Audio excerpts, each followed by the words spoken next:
Bismillahirrahmanirrahim. Assalamualaikum warahmatullahi wabarakatuh. Alhamdulillahirrahmanirrahim. Wassalatu wassalamu ala rasulillah wa ala alihi wa sahbihi ajma'in, amma ba'd. Alhamdulillah, pada kesempatan sore hari ini akan kami sampaikan terkait mata kuliah Kebudayaan Timur Tengah kedua dengan mengambil judul awal mula terjadinya kaum Khawarij. Baik, di sini ada sejarah-sejarah kemunculan dari kaum Khawarij. Di sini terbagi menjadi 3 pendapat. Yang pertama yaitu menyatakan bahwasanya Khawarij muncul pada zaman Rasulullah SAW, yaitu ketika seseorang yang dikenal dengan nama Zul Huwairisah At-Tamimi mengatakan kepada Rasulullah SAW yang ketika itu beliau sedang membagikan harta rampasan perang, "Berlaku adillah wahai Rasulullah." Maka Rasulullah SAW pun menjawab, "Celakalah engkau, siapa lagi yang akan berlaku adil kalau aku tidak berlaku adil?" Melihat hal tersebut, Khalifah Umar bin Khattab pun berkata, "Biarkan saya membunuhnya, wahai Rasulullah." Rasulullah SAW pun bersabda, "Biarkan dia. Sesungguhnya dia memiliki pengikut yang sholat kalian terasa remeh dibandingkan sholatnya. Puasa kalian terasa remeh dibandingkan dengan puasanya. Mereka terlepas dari agama sebagaimana anak panah yang terlepas dari busurnya." Dalam riwayat lain disebutkan sesungguhnya akan lahir dari orang ini suatu kaum yang membaca Al-Quran tapi tidak sampai melewati kerongkongannya. Mereka membunuh orang Islam dan membiarkan para penyembah berhala. Mereka terlepas dari Islam sebagaimana anak panah yang terlepas dari busurnya. Kalau aku menjumpai mereka sungguh akan aku perangi mereka sebagaimana memerangi kaum Ad. Adapun pendapat yang kedua menyebutkan bahwa Khawarij ini muncul pada Khalifah Utsman bin Affan, yaitu mereka para pemberontak yang mengepung rumah Utsman untuk kemudian membunuh beliau radhiyallahu anhu. Dan pendapat yang terakhir adalah mengatakan bahwa kaum Khawarij muncul ketika mereka membelot dan keluar huruf dari pasukan Khalifah Ali bin Abi Thalib ketika terjadi peristiwa tahkim antara Ali bin Muawiyah radhiyallahu anhu. Kalau kita melihat dari ketiga pendapat tersebut, bisa kita simpulkan bahwasanya pada zaman Rasulullah SAW belum muncul Khawarij sebagai sebuah kelompok yang memiliki kekuatan, namun hanya sekedar adanya kejadian personal yang karena tamak dengan harta memprotes kebijaksanaan Rasulullah SAW dalam membagikan harta rampasan perang. Dari inilah orang-orang ini muncul, orang yang nantinya menjadi kelompok Khawarij. Maka bisa dikatakan bahwa benih Khawarij telah tumbuh pada zaman Rasulullah SAW.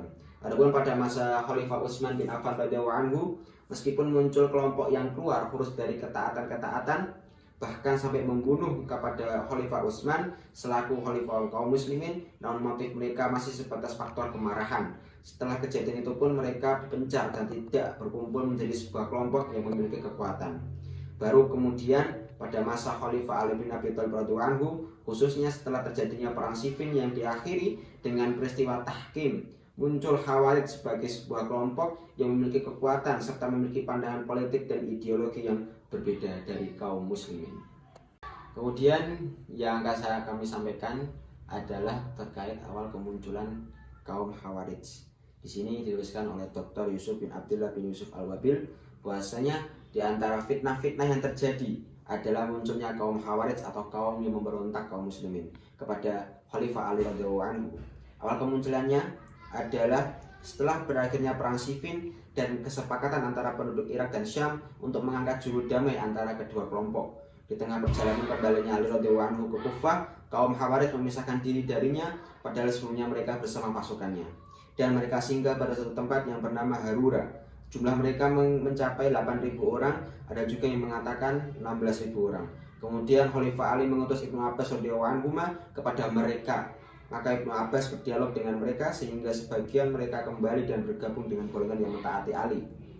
Golongan Khawarij menyebarkan isu bahwa Ali telah taubat dan kabur dari keputusan hukum. Karena itulah sebagian dari mereka kembali dari mentaatinya.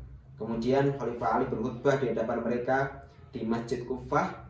Lalu orang-orang yang ada di sisi masjid berteriak dan berkata, "Tidak ada hukum selain hukum Allah." Dan mereka berkata, "Engkau telah menyekutukan Allah, menjadikan orang-orang sebagai landasan hukum dan tidak menjadikan kitabullah sebagai landasan hukum." Selanjutnya Khalifah Ali radhiyallahu anhu berkata kepada mereka, "Kalian memiliki 3 hak atas kami. Yang pertama, kami tidak melarang kalian untuk masuk ke dalam masjid-masjid. Kedua, tidak juga menahan kalian untuk mendapatkan rizki berupa rampasan perang atau fa'i. Dan yang ketiga, kami tidak akan memulai untuk memerangi kalian selama kalian tidak melakukan kerusakan. Melanjutkan dari pembahasan yang sebelumnya, kemudian mereka berkumpul dan membunuh orang yang melewati mereka dari kalangan kaum muslimin. Abdullah bin Ka'ab al-Ur melewati mereka bersama istrinya. Mereka membunuhnya dan mereka membelah perut istrinya, kemudian mengeluarkan anaknya. Tatkala Amirul Mukminin Ali bin Abi Thalib radhiyallahu anhu mengetahui hal itu dan bertanya pada mereka, siapa yang telah membunuhnya? Mereka menjawab, kami semua membunuhnya. Lalu Ali bersiap-siap untuk memerangi mereka dan berjumpa dengan mereka di sebuah tempat yang terkenal dengan sebutan Nahrawan. Akhirnya beliau menghancurkan mereka dengan telak dan tidak ada yang selamat darinya kecuali sedikit saja. Nabi SAW telah mengabarkan akan keluarnya kelompok ini di tengah-tengah umatnya. Telah diriwayatkan hadis-hadis secara mutawatir tentangnya, sebagiannya disebutkan oleh Hafiz Ibnu Katsir. Sebelumnya, setelah saya menjelaskan tentang sejarah bagaimana Khawarij terbentuk, bagaimana Khawarij ada pada zamannya, sekarang kami akan membahas tentang pokok-pokok akidah kaum Khawarij. Di antara pokok akidah kelompok Khawarij adalah sebagai berikut. Yang pertama adalah mereka menilai dan memvonis para pelaku dosa besar dari kaum muslimin sebagai orang kafir, kekal di neraka sehingga halal harta dan hartanya boleh dirampas dan pemiliknya boleh dibunuh. Yang kedua, memvonis kafir sahabat Khalifah Ali bin Abi Thalib, Utsman bin Affan, dua orang negosiator, utusan atau juru damai dari pihak Ali bin Abi Thalib, dan Muawiyah bin Abi Sufyan. Orang-orang yang dari pihak tersebut bernama Abu Musa al-Asy'ari dan Amr bin al-As. Orang-orang yang ridho dengan terjadinya perdamaian kesepakatan antara Ali dan Muawiyah atau membenarkan salah satu pihak.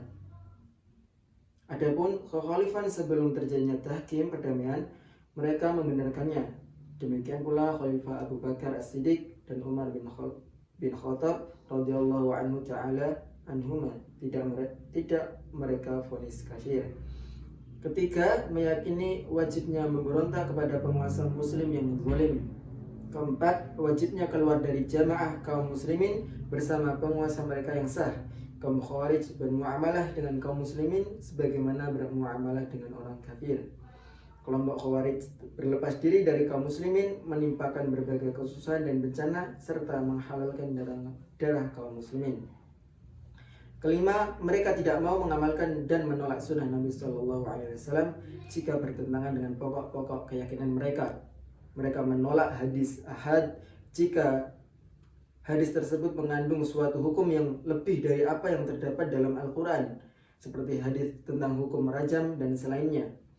Keenam, ciri mereka adalah menolak hadis-hadis yang diriwayatkan melalui jalur Utsman bin Affan, Ali bin Abi Thalib, dan Muawiyah bin Abi Sufyan radhiyallahu anhu ta'ala anhum, dan semua orang yang mendukung ketiga sahabat tersebut. Berkembangnya paham dan akidah Khawarij berdasarkan pokok-pokok keyakinan mereka tersebut, mereka membangun akidah dan manhaj mereka di atasnya. Mereka pun berkumpul menuju di suatu tempat bernama Nahrawan. Di tengah perjalanan menuju Nahrawan, mereka bertemu dengan tabi'in yang mulia Abdullah bin Ka'ab al-Arati al-Madani rahimahullah ta'ala, dan mereka pun membunuh beliau.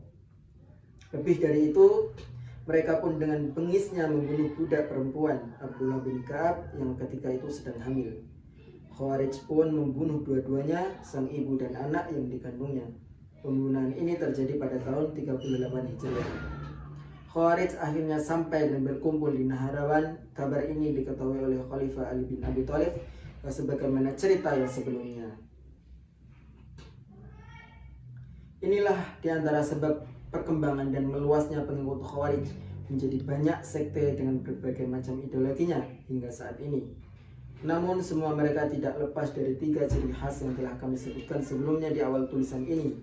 Semoga Allah Ta'ala menjaga negeri-negeri kaum muslimin dari bahaya akidah dan pemahaman Khawarij. Saya Pranarda, Saya Farid Musin mengucapkan terima kasih. Cukup sekian dari kami. Wassalamualaikum warahmatullahi wabarakatuh.